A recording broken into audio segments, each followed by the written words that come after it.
진행을 맡은 박용호 인사드립니다. 네, 안녕하세요. 최나나입니다. 네, 최나나 씨. 네. 그런 얘기 많이 들었죠? 아유, 무릎이 아픈다. 비 올 것 같다. 네. 예, 무릎이 아픈 거 보니까 비 오는데 빨리 빨래 걷어라. 그런 얘기들을 하시잖아요. 네, 옛날에 저희 할머니께서 비가 오면 맨날 그 얘기 하셨는데요. 사실 그때는 좀 이해가 되지 않았거든요. 근데 지금 비가 오면 저도 몸이 좀 안 좋더라고요. 네, 일기예보도 더 잘 맞춰요. 네, 맞아요.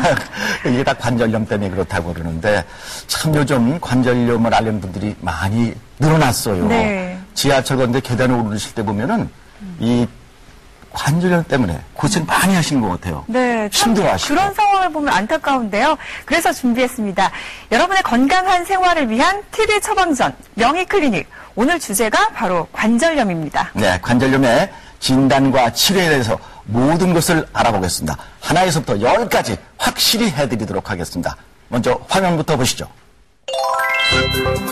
자신도 모르는 사이에 관절이 병들고 있다. 전 국민의 15%, 약 700만 명이 앓고 있는 관절염. 여러 가지 원인에 의해 관절에 염증이 생기고 통증을 동반하는 질환으로 가장 흔한 퇴행성 관절염부터 자가 면역 질환인 류마티스 관절염, 몸 안에 요산이 쌓여 통증을 일으키는 통풍성 관절염 등 그 종류도 다양하다.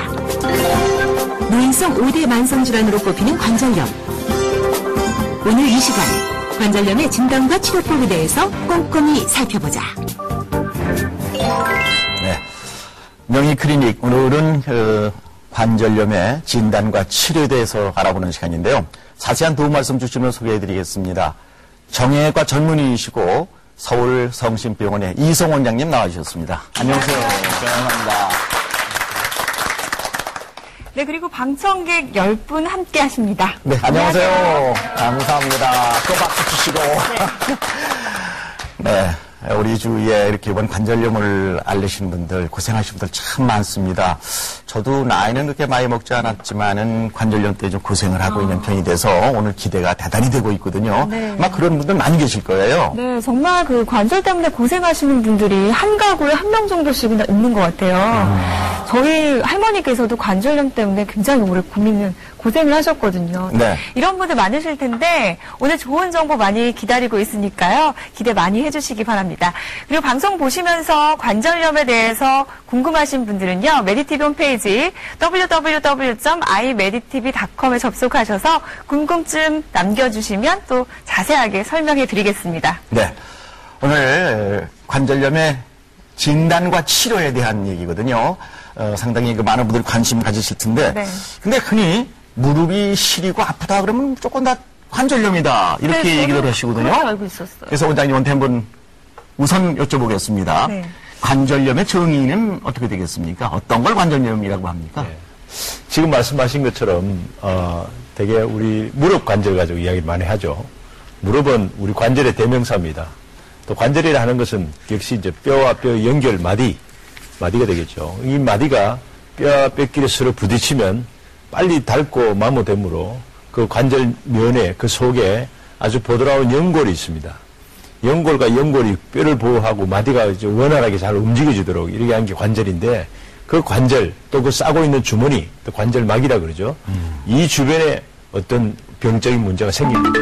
관절이 닳거나 또 염증이 오거나 어떤 면역 질환이 와서 좀 비뚤어지거나 여러 가지 문제가 생겼을 때 우리가 통칭해서 관절염이다 이렇게 하는데 관절염은 반드시 무릎에 오는 건 아닙니다. 우리 몸에 있는 모든 관절에 다 올 수 있습니다. 무릎만 그런 게 아니군요. 근데 제가 듣기로는 그 관절염에도 종류가 여러 가지 있는 걸로 알고 있어요. 흔히 알고 있는 퇴행성 관절염이 있고요. 또 류마티스 관절염이 있잖아요. 그 외에도 좀 종류가 다양하고 차이점도 다르다고 하는데 어떤가요? 그렇죠. 우리 관절염이라 그러면 크게 이제 퇴행성 관절염이냐 아니면 류마티스 관절염이냐 이 정도는 되게 다 아시는데요. 그 외에도 다양히 많습니다. 우리 대사성 관절이라 그래서 제일 그 대표적인 것이 이제 통풍성 관절입니다. 우리 과로하거나 뭐 했을 때 우리 몸의 대사, 특히 세포 대사 과정의 제일 마지막 찌꺼기인 그 요산이 소변으로 잘 빠져나가지 않고 관절에 침착되어서 오는 것. 그게 통풍성 관절이죠. 그건 좀 어느 정도 유전적 요인도 좀 있습니다. 그런 경우. 또 그 외에도 이제 우리 흔히 교통사고 같은 거 나가지고 외상으로 관절이 다치면 그 다친 후유증으로 외상성으로 관절염이 올 수가 있습니다. 네. 그 외에도 관절 주변으로 이 혈액순환이 좀 잘 안 돼가지고 관절 주변에 뼈가 이제 괴사가 됩니다. 우리 몸에 어느 조직이든 간에 피가 잘 통하지 않으면 네. 그 상해지는 거죠. 그 관절 주변에 있는 뼈가 혈액순환이 부족해서 망가진다든지 상해버리면 2차적으로 골괴사증으로 인한 관절염, 또 작게 오면은 골괴사증, 그것이 또 그 정도에 따라서 박리성으로 연골만 떨어져 나가는 이렇게 구별할 수가 있고, 그 다음에 요즘은 좀 비교적 적은 셈인데 이 감염성 관절이죠. 세균이 우리가 면역이 또 영양이 부족하고 면역이 떨어졌을 때 우리 몸에 있는 많은 세균들이죠. 그 세균이 혈액을 따라서 피 쪽 관절로 들어가가지고 염증성으로 오는 관절염. 또 그 염증성 관절염은 우리가 이제 관절에 뭐 또 여러 가지 침을 놓거나 뭐 주사를 맞거나 이런 과정에서 철저하게 소독이 잘 되지 못했을 때 2차적으로 올 수도 있긴 합니다. 이렇게 관절염의 종류는 그 외에도 많습니다. 또 어떤 특정 피부 질환, 또 면역 질환과 연결되어서 오는 그런 관절염. 그래서 관절염만 하더라도 아주 수없이 많은데 그 중에서 제일 흔한 관절염이 역시 이제 퇴행성 관절염이죠. 전 그렇게 그 관절염의 종류가 많은지 몰랐어요. 네. 그냥 상당하네요. 퇴행성 관절염 정도는 알고 있었는데 그럼 퇴행성 관절염 이게 나이가 들어서 어쩔 수 없다 그렇게 하시는 분들이 많이 계신데 왜 생기는 건지 좀 알려주세요. 퇴행성 관절염은 우리가 크게 보면 이제 두 가지 원인으로 생각해야 됩니다. 되게 연령적으로 오는 경우가 많죠. 연령적으로 연세 들면서 관절면의 연골이 이게 연령적 변화로 이 연골은 이렇게 생겼습니다. 되게 우리가 그 연골 덩어리가 서로 뭉쳐 있는 것이 관절 연골을 이루는 겁니다. 이 뭉쳐진 결합 상태가 연세가 들면서 좀 느슨해집니다. 그러니까 쉽게 닳아버리죠. 그게 연령적 변화라고 합니다. 더군다나 젊어서부터 이게 체형적으로 좀 O자형 다리 아니면 또 X자형 다리를 가진 분들은 O자된 그 안쪽으로가 또 기계적으로 많이 이제 체중이 많이 나오고 이러면 그 눌리고 쉽게 닳게 되는 거죠. 그러니까 그쪽으로 이제 관절이 좀 빨리 진행된다는 거 있고, 지금 우리가 통계적으로 보면 65세 이상의 연세에 있으신 분은 한 60%가 정도에 따라서는 차이가 나지만 퇴행성 관절염을 다 앓고 있다 이렇게 본다면 그 연령적 관계를 우리가 없다 할 수 없죠. 근데 지금 화면을 보니까요, 이 정상 무릎 관절하고 초기 퇴행성 관절하고 확실히 차이가 있는 게, 초기 퇴행성 관절은 무릎 아래 부분, 그 종아리 부분에 뼈가 휘었어요. 이러다 보면은 걷는 것도 굉장히 불편할 것 같거든요. 이게 어떻게 이렇게 진행이 되는 건가요? 그죠. 지금 이 화면을 참고하시면 오른쪽에 정상 무릎은 아주 반듯하게 좌우가 다 반듯하게 날씬하게 되어 있는데요. 이쪽에 이제 이 오른쪽 안쪽으로 보면 관절 사이에 간격이 많이 좁아져 있는 것을 볼 수가 있습니다. 네. 이렇게 초기에, 이런 경우는 아주 초기에 여기서부터 시작하는 겁니다. 무릎이 살짝 휘면서 안쪽으로 이렇게 아프기 시작하면 이게 내가 퇴행성 관절이 시작하는구나. 흔히들 이제 많이 걷고 또 운동을 많이 하고 나서 무릎 안쪽이 좀 아프시다. 그러면 또 자기가 연령적으로 한 60대가 넘어가면서 이런 통증이 나타나기 시작하면 이게 바로 흔히들 이야기하고 있는 퇴행성 관절염이 이제 슬슬 오기 시작하는구나. 이렇게 아시고 그 증상이 반복되면 이런 이제 방사선 촬영을 한번 해볼 필요가 있습니다. 근데 저는 뭐 저런 다리도 아닌데 무릎이 지금 좋지를 않아요. 이 진단 방법도 여러 가지겠죠? 어떻게 진단하세요? 진단 방법도 이제 다양하죠. 제일 먼저는 이제 만져보는 거 진찰. 만져보고, 이게 무릎이 이렇게 많이 휘었구나. 또 무릎 움직일 때 이제 이 소리가 난다든지 또 물이 찬 경우가 있습니다. 계속해서 만져보고 이게 이런 진찰로 가지고 어느 정도 확인이 되고요. 좀 더 구체적으로 알기 위해서는 이제 좀 엑스레이 사진, 방사선 촬영 보면 어느 정도 관절 간격이 좁아졌느냐, 닳았느냐, 삐뚤어졌느냐, 또 닳아서 나오는 뼈 부스러기 같은 게 또 엑스선에 다 보일 수가 있습니다. 이런 것들 보고 이제 할 수가 있고요.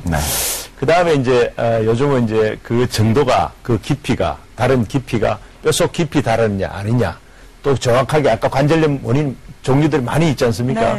그 중에 도대체 무슨 관절염인가 하는 것을 정확하게 알기 위해서는 MRI 촬영 같은 것, 자기 공명 영상 촬영이라고 그러죠. 값비쌉니다. 그런 촬영해보면 더 명확하게 알 수 있고, 또 그걸 최종적으로 확인하기 위해서 요즘은 또 이제 관절 내시경 수술.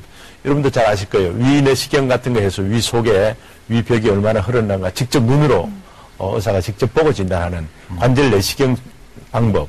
여러 가지 진단하는 과정도 여러 가지 다양하게 있다는 것을 알 수가 관절 있습니다. 내시경. 난 저 위만 하는 줄 알았더니 이게. 근데 이제 이 수술을 하면은 병원에 가서 좀 겁나고 그러잖아요. 저도 책상 다리도 잘 못하고 이렇게 웅크리고 앉지도 잘 못하는 그런 상황인데요. 수술하면 왠지 겁나서 못 가겠는데 무서워요. 수술요법 아니면 비수술요법으로 하는 것 좀 알려주세요. 아, 그렇죠. 비수술요법도 이제 아까 말씀드린 제일 중요한 것이 이제 뭐 너무 이렇게 쪼그려 앉았다든지 등산을 지나치게 많이 했다든지 이런 기계적인 손상을 가게 하는 특정 이유가 있을 거예요. 자기 그 생활 습관 속에 그 원인을 좀 찾아봐야 됩니다. 그걸 좀 없애야 되겠죠. 시골에 가면은 요즘 비닐하우스 많이 하니까 그 농부들이 쪼그려 앉아서 일을 많이 하세요. 그런 분들은 퇴행성 관절염 오기가 쉽습니다. 그다음 두 번째가 이제 그 재활치료입니다. 운동. 우리가 이 재활치료라는 뜻은 뭐로 보느냐면은 자동차를 예를 들면 가만히 세우는 자동차가 많이 상합니까? 움직이는 자동차가 더 상합니까? 세우는 자동차가 빨리 녹슬고 상하지 않겠어요? 예, 그 개념이에요. 많이 움직여야겠네요. 자꾸 우리는 관절은 기계적으로 자꾸 움직여줄수록 더 윤활되어지고 더 관절 주변의 근육도 강화되어지고 연골도 단단해지고 그래서 오히려 퇴행성 변화가 줄어드는 겁니다. 네. 그래서 적정한 운동력 이것이 바로 재활치료입니다. 네. 약물은 그럼 어떤 거 쓰는 게 좋냐 하는 거예요. 과거에는 이제 뭐 적정한 관절에 쓰는 약제들이 많이 이렇게 나오지 못했기 때문에 뭐 스테로이드 계통의 진통제 이런 거 많이 썼어요. 그러니까 그건 치료에 도움이 되지 않습니다. 뭐 전신적으로 부작용도 많이 생기고 그래서 관절약이라 그러면 대개들 다 두려워하시죠. 그런데 요즘에 나와 있는 관절에 대한 치료제는 비교적 안정하고 안정되어 있고 몸 전신의 부작용이 별로 없는 약제들이 또 많이 개발되어 있습니다. 그래서 약물도 적절히 쓰시면서 또 운동도 적정히 하시면서 생활 습관도 좀 바꿔주면 일단 수술치 않고 내 관절을 좀 다스린다 이렇게 보시면 완치하고는 좀 차이가 있나요? 그렇죠. 이제 뭐 다들 뭐 병에 걸렸다 그러면 내가 완치됐느냐 안 되냐 이건데 다스린다고 보시면 될 것 같아요. 안 아프고 지내면 그게 되는 거 아니겠어요? 그렇게 내가 연세가 좀 들어서 퇴행성 관절염이 와도 안 아프고 지내게 하는 방법이 있다. 그게 치료죠. 그렇게 보시면 잘 다스린다. 잘 다스려야 되겠습니다. 큰 병이 생기기 전에 초기에 자기 몸 상태, 그 관절 상태를 좀 꼼꼼하게 체크를 해봐야 될 것 같습니다. 네, 그렇죠. 이번에는 류마티스 관절염에 대해서 좀 알아볼 텐데요. 많이 들어봤잖아요. 그렇죠. 이 류마티스 관절염 듣기는 많이 들어봤는데 정확하게 뭔지는 잘 모르겠거든요. 좀 자세하게 설명해 주시죠. 류마티스 관절염은 퇴행성 관절염 다음으로 많은 관절염입니다. 네. 되게 또 과거에 생각하기에 류마티스 관절염은 난치병이다. 치료가 잘 안 되는 병이다. 또 약물을 써도 오래 써야 된다.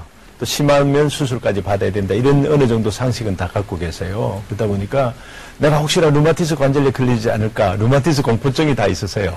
근데 이제 자세히 알면 공포가 좀 없어집니다. 그래서 류마티스 관절염은 이게 면역 질환입니다.